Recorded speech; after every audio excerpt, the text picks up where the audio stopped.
That was a cool little piece on the Wild West Fest, which happens every year, and the Sheridan Arts Foundation is responsible for that. But we're not talking about the Sheridan Arts Foundation. We're talking about Mountainfilm. And we have Jason Merritt here and Crystal Merrill. Full disclosure, my bosses in another life. But they're here because both of you guys work on the tour with Mountainfilm, which is a pretty amazing component, which I don't think enough people maybe in Telluride even know about. They know that you go on tour and everything like that, but tell us what the tour is, and you guys can bounce back and forth if you want, and do you even know how it got started? That's a good question. I'm not sure when it got started, but I'm sure the tour was started because we have these incredible films during the Mountain Film Festival, and we wanted to give them a platform for more audiences to see it, because not everyone can come to Telluride. So the tour was an opportunity to bring these films to communities all around the world. So I think that was the original inception. I'd say it was about 22, 25 years ago. Not exactly sure when, but...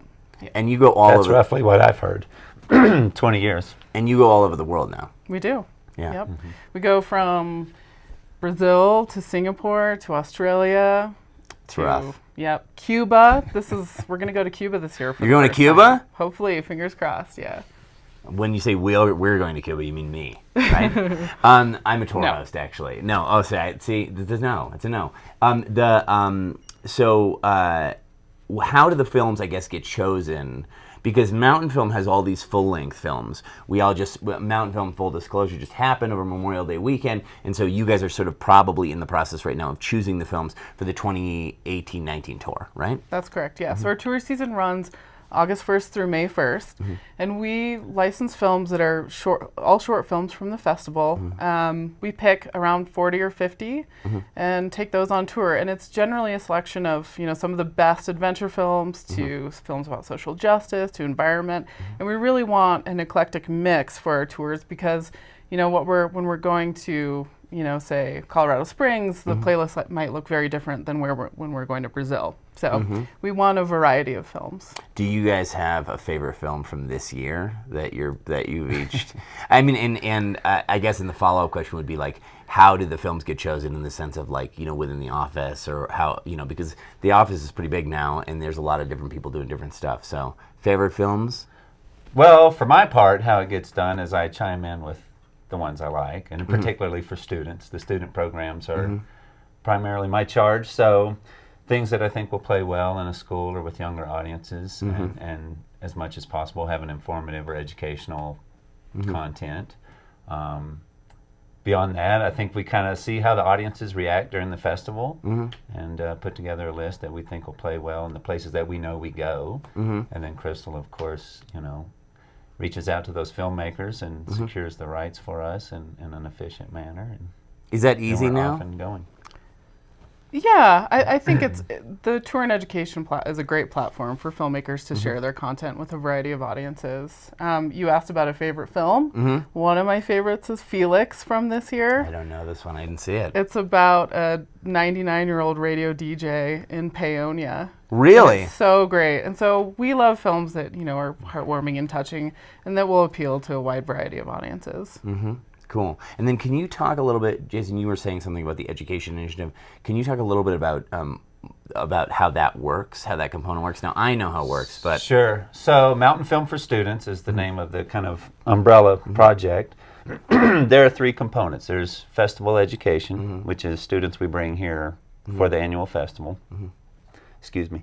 There's on tour student program. So in association with any tour show, we try to visit a local public K-12 school with a free program. And then we have regional outreach, which are our neighboring communities here in Southwest Colorado that we also go and deliver free screenings to, and provide some educational materials for the teachers to follow up after the film with lesson plans and curriculum. And yeah, it's probably the most gratifying part of the program for me, and visiting with the students and sharing the content, especially in places where they're not likely to see it otherwise.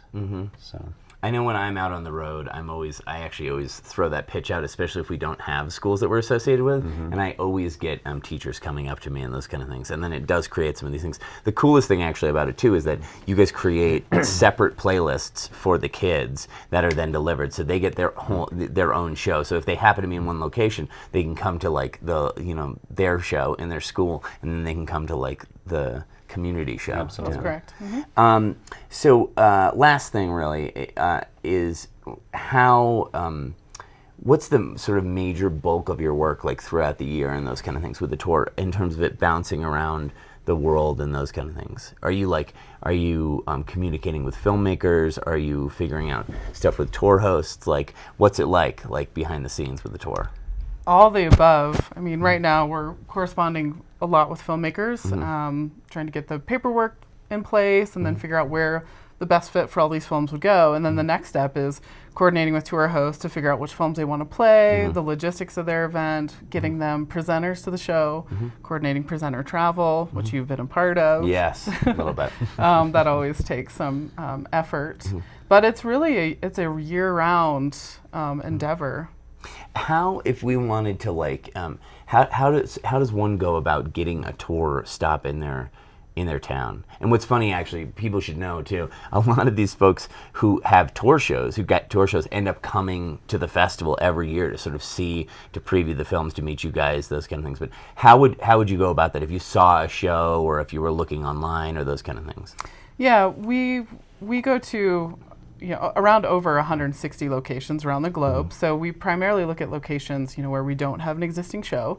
So if someone is interested in bringing mountain film to their community, it's really just reaching out to us, and we'll figure out, the best date and the best time to come, and we'll go from there. Tour@mountainfilm.org.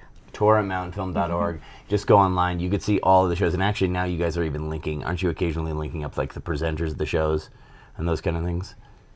With the specific on the shows. website. Yeah. Yep. You can see the schedule of shows. You can see playlists if they've been finalized and they're posted. You can see who the presenter will be. Might be Colin if you're lucky. Maybe. And you can also click in the contact area to education@mountainfilm.org and inquire about a school show. So cool.